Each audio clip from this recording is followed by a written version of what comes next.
A few months ago, my son and I were engaged in a very competitive game of cards. And all of a sudden, he leaned back from the table, and he got this very nostalgic voice, and he said, "Mom, this really reminds me of home." It took me a minute to clue in because I was still really with my head in the game. And when I looked up and saw him, figured out what he had said, I burst out laughing. At that very moment, we actually were in a train in the middle of Siberia. And I looked around and I said, "Well, what if this possibly reminds you of home?" He got that funny little smile. He's 14. It's very sly sometimes. And he said, "We're just sitting here playing a game, drinking hot cocoa, hanging out. That's like home." In that moment, I had one of those parenting realizations, the serene contentment when you understand and really, really believe that everything is going to be just fine. He's a great kid. He really gets it. And he's going to do fine in his life. That was one of the many inspirations that came out of what was a year of global travel for my family. For last school year, my family of 4 actually lived on 3 different continents. Our teenage daughter, Claire, spent her junior year of high school abroad in France as a Rotary exchange student. My son and I went to China so that he could have a gap year between junior high and high school, a little earlier than usual. But the real motive behind it was to give him an opportunity to start learning Chinese. My husband stayed home to hold down the house and the dog and the job, and we all experienced a year of living apart in very, very different places. At the end of our time living in China, my son and I embarked on a 6-week train journey that he started to call our epic journey home. This is the territory that we covered. We started in our home on the east coast of China in a city called Qingdao, where we lived for those 9 months. We went to Beijing, we boarded the Trans-Mongolian Railroad for those 6 days, and crossed China, Mongolia, and Siberia. We spent a couple days each in Moscow and then up in St. Petersburg, went over to Tallinn, Estonia, then Helsinki, down to the beautiful city of Stockholm, also Copenhagen. We then went over to Germany, and in Hamburg, my husband flew over, and we had a mini family reunion. And he traveled with us that very last leg of the journey to Amsterdam and Antwerp and Bruges. And then we all finally made our way down to Paris, where we spent 12 wonderful days reunited with our daughter and getting reacquainted with each other as family outside of our regular home environment, but in a beautiful city.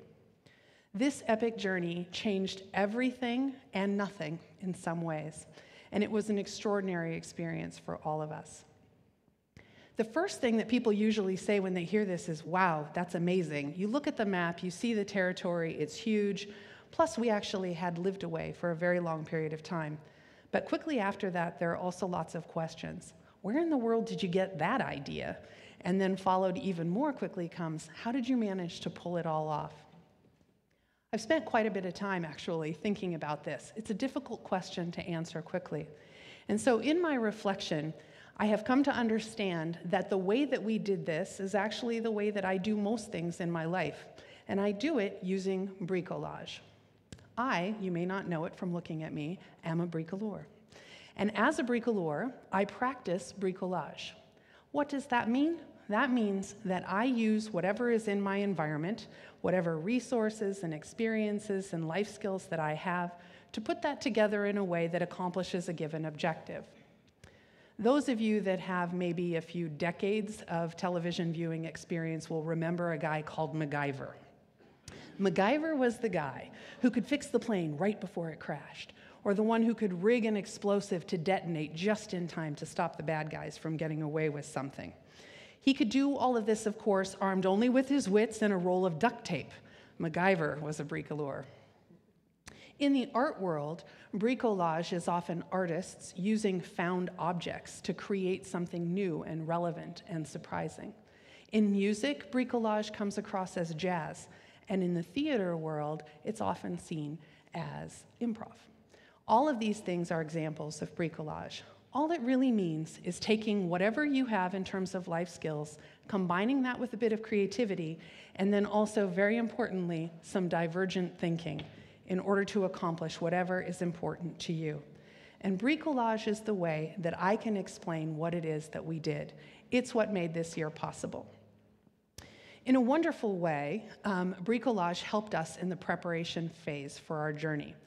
We take inspiration from many different resources, all of them important to us and things that are relevant specifically to our life.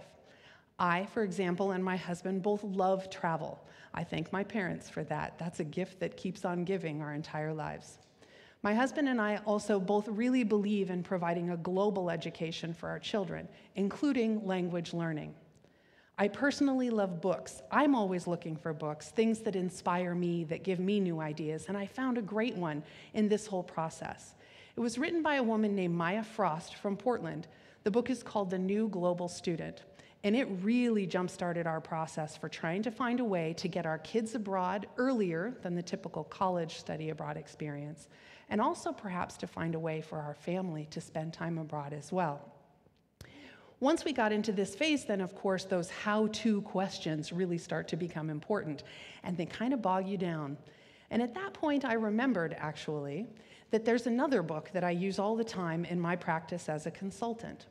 And that book is called The Answer to How is Yes, and it was written by a man named Peter Block. That's a wonderful phrase to remember when trying to engage in something really important. And the message that I took from Peter Block's book for this particular adventure was that if we ask the how questions too early in the process, it really can get in the way of keeping in mind what's most important. But when something is important and we say yes to it, then we commit our value system. And once our values are committed, then our brains start to organize different ways to make that a reality. And that's exactly what happened. Next, I was listening to an article on NPR. To me, NPR is a font of all kinds of inspirational stories. This one in particular was about some Korean families who were kind of taking over a particular county in Southern California. They were called goose families. And they were called that because one parent actually immigrated to the United States with their kids to give the kids an American-style education. The other parent stayed behind in Korea in order to hold down the job that would pay for the opportunity. This set a whole other bunch of things going in our minds, and it really solidified our plans. At that point, we were ready to go. Our daughter filed her application to become a Rotary Exchange Scholar, and she was accepted to a program in France. Will and I decided that we would go on to China because I had actually studied Chinese in college. I'd lived in China and Taiwan for a few years back in the day, and that became a place where we had at least a little bit of a foothold. And so at the end of August last year, we took that final leap. We got on planes, boarded for China and for France, and we spent our year that way. It was an extraordinary experience, as you can imagine, in so many ways. And Bricolage had brought us this far in helping us get prepared, and now it was time to apply that same approach in the life that we led when we were in China. At that time, bricolage became something that was useful in literally everyday situations, because bricolage really, really works when the situation is new and you don't really know what to do. There's not a set way of doing things. So in China, for example, there are lots of new situations for us. Everybody here has heard what a terrible pollution problem China has. So my son took the opportunity while we were there to actually learn and blend in with the locals. This is what the locals do. So that's what my son did on days of high pollution. He also got acquainted with some of the more adventurous cuisine that's available in China, and my left-handed kid finally figured out how it was to use chopsticks.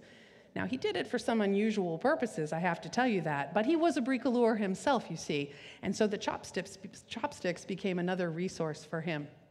He had a great time doing this, and bricolage is an eminently practical approach. You can always figure out something to do. In addition to being practical, it's also an appreciative approach. And when we appreciate something in this bricoleur kind of way, we see something that may look familiar to us, but we can see that it may have uses in a totally new way. And for us, my best example of that was Starbucks, believe it or not. So much more than a place to get a cup of coffee in a tea-drinking country. From my apartment in Qingdao, within a 15-minute walk, there were 4 Starbucks cafes. Who knew that China was so saturated with Starbucks as well? But that place for us became something completely different. It was the place in our neighborhood where everybody knew our name. The staff in those stores learned who we were. It's kind of unusual to see a 40-something American woman with a teenage son just hanging out and living in China for a year. They thought that was pretty cool, that I had lived in China before and that I'd liked it and that I'd wanted to bring my own son back so that he could experience it as well. They thought it was wonderful that he was studying Chinese. And honestly, how much better than to have a whole bunch of built-in tutors, all with a cup of hot chocolate, right?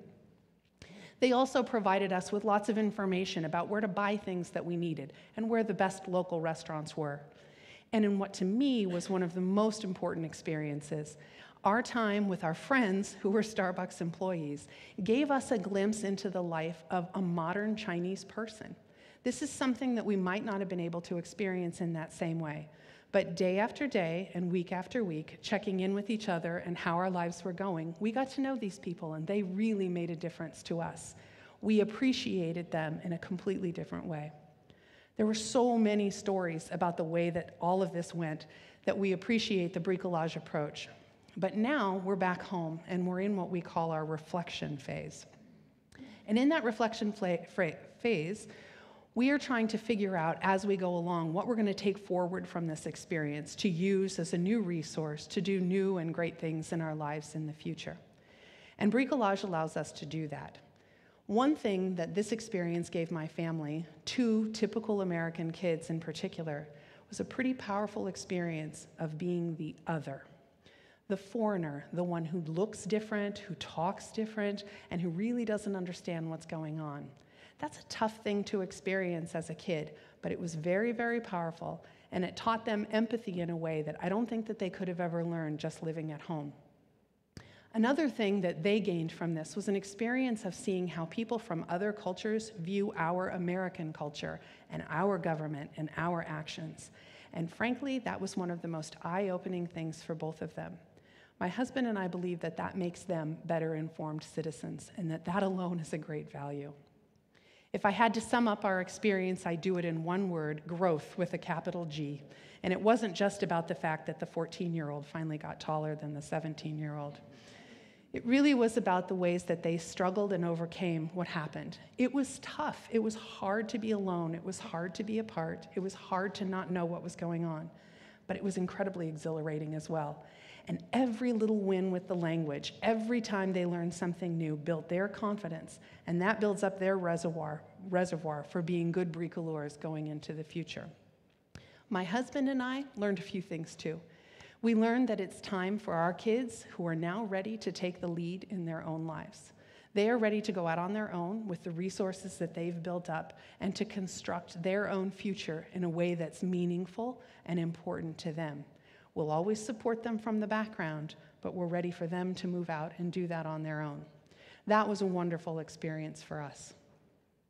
So, this is our story, and I share it with you today because I want you to be able to see how much I am thankful for what it was for us to be able to do this, and also to hopefully inspire some of you to make decisions about what's most important in your life. We have all kinds of connections today, connections between stories and people, and hopefully they will serve as the spark for each of you to be able to go out and think of something important to do and to find a way to do it no matter what. Commit your values, put it into action, because you can do this. You too are bricoleurs.